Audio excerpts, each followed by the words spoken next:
This video contains spoilers for Disney and Pixar's Soul. Soul is defined by Google as the spiritual or immaterial part of a human being or animal regarded as immortal. Spiritual, immaterial, immortal. The three most important words in this definition. We see all of them in Pixar's Soul. The entire Great Beyond and Great Before You seminar is based on spirit. Even Moonwind says the zone is... It's the space between the physical and spiritual. Wait a minute, I was here today. Immaterial, that's an easy one. 22 says... You can't crush a soul here. That's what life on Earth is for. Very witty. Immortal. Just the fact that 22 and 37, I'll get to that later, have been there for thousands of years apparently, proves how souls are immortal. So I know what you're thinking. How are souls in the Great Beyond immortal? Didn't they literally just die? Well, yes, and a good job on asking the right question, random viewer, that definitely exists.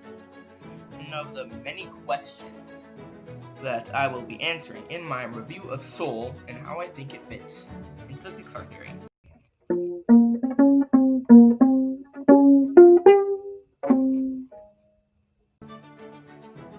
Alright, let's start with my review of Soul. I've seen it twice now, once just as a casual first viewing and once to take notes. And I think it is a really good movie. And to help me with my review, I will go through my notes the way I did with my Things You May Have Missed in Agents of S.H.I.E.L.D. series.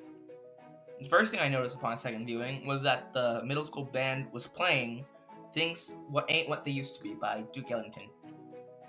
There are also a few instances of people being in the zone before it was introduced. I think Connie was there when she did her solo, and the other thing, of course, is Joe when he played with Dorothy Williams. Another thing I noticed was that when the new souls were, I guess you could call it, playing with Joe, he says, ow. This is a plot hole because 22 says that in the youth seminar there is no touch, meaning there is no pain. Another kind of plot hole appeared in the same scene. Jerry told these souls to calm down, and among them was soul number 37. 37 didn't even have a patch. We've seen a soul numbered over 10 billion. Why is no one talking about 37? This is a way too low number for a soul, unless they've been there for thousands of years like 22 has. And that's that 22 was only missing one character trait. 37 didn't have any parts of a personality. And 22's patch is a weird thing. I paused to look at it, and it was a megaphone, a thumbs down, a clock pointing to 2 o'clock, a cloud covering a sun, what I think may have been a donkey, and some kind of 3 or 4 fingered hand. The first time that they started to call a spark a purpose was when Joe's mom was fixing the soup. Joe said that music is his reason for living. This kind of creates the idea that a spark is a soul's purpose. From then on, the idea spreads between Joe and 22. There are a few Easter eggs I saw. Only one stood out to me in particular.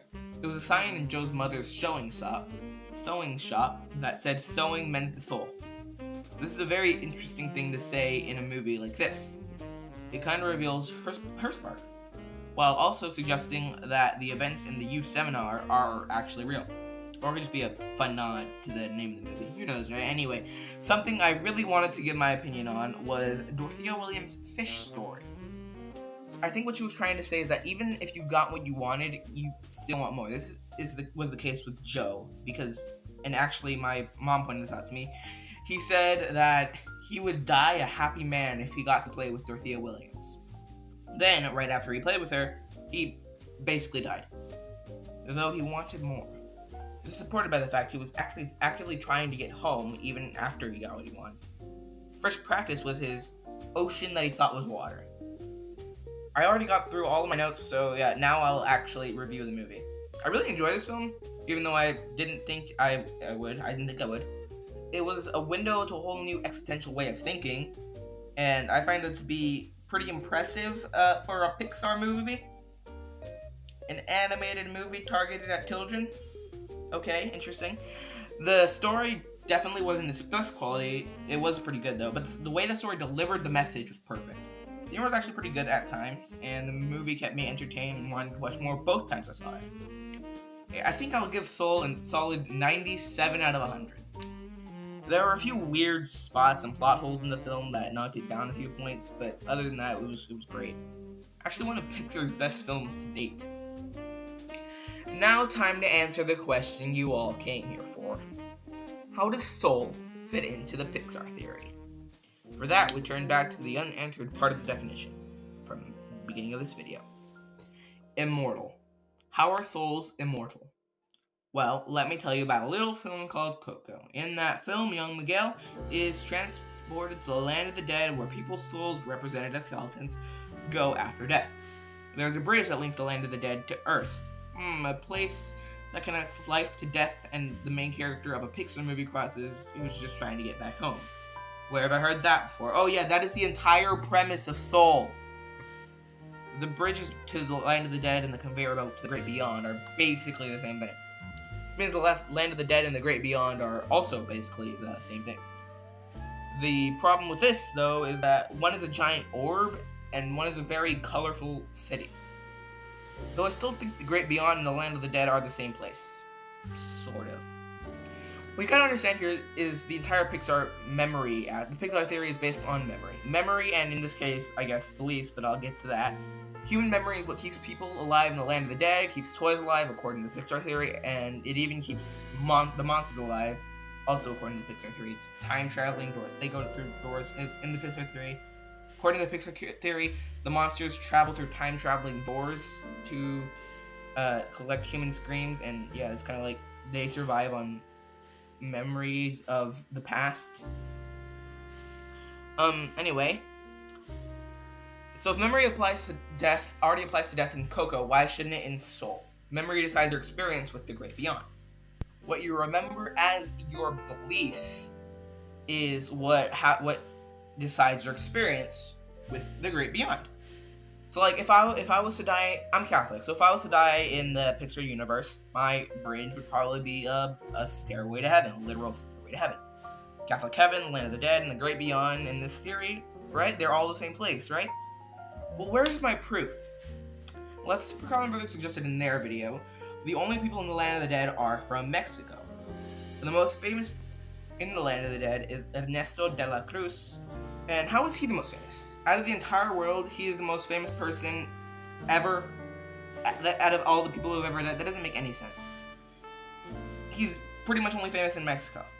And probably the southern United States, like South Texas, probably. But yeah, we've never seen him anywhere else though, so I don't know. So where are the other souls? Like the more famous souls? Even if those souls don't believe in the same thing, shouldn't they appear in the land of the dead to confirm the people from Mexico's beliefs? Well, I believe this is because, and I really don't have and I don't have much evidence here, the land of the dead and the great beyond are different parts of the same puzzle. Kind of like subdivisions, say, and I'm using my own city here, San Antonio. In San Antonio. You got the main San Antonio downtown area everyone is familiar with that holds the Alamo. Then there are the other lesser known ones, such as Hollywood Park, Northern Hills, Stone Oak, and actually a bunch of others that I can't remember the names of.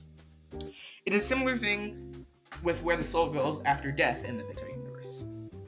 You got the overall city of death, and then you got the subdivisions, such as the Catholic Heaven that I mentioned earlier, Mexico's Land of the Dead, and Soul's Great Beyond, or Pixar's Soul's Great Beyond, the Great Beyond. Whatever you remember your beliefs as being is the subdivision of death you will end up in. This adds to the story of the Pixar theory with two things. One, it shows us where souls come from, which kind of adds a lot to how personality works in Inside Out. Do emotions also come from a version of the U seminar? Do emotions have souls? Are emotions part of the souls? Are your personality islands your little badge? What? Anyway, and two, it adds depth to both how life and death can be different for different people based on your memory of life and your beliefs and other people's memories of you from Coco. Okay, I hope this video wasn't too hard to understand. I have a tendency to make things harder to understand than they really are, and not just in videos, sometimes in real life. It is hard for me to explain things without spilling random information all over the place. So yeah, I hope you enjoy it, and see you tomorrow or today, depending on when this goes up, for a Hogwarts Mystery playthrough, and again on Saturday for a live stream. And that live stream, a little bit of warning, is probably going to contain spoilers for WandaVision. Alright, you can watch another video by clicking the top left, top right, and bottom left corners of the screen, and before you do that, subscribe by clicking the bottom right corner of the screen so you can see more videos like this. Goodbye.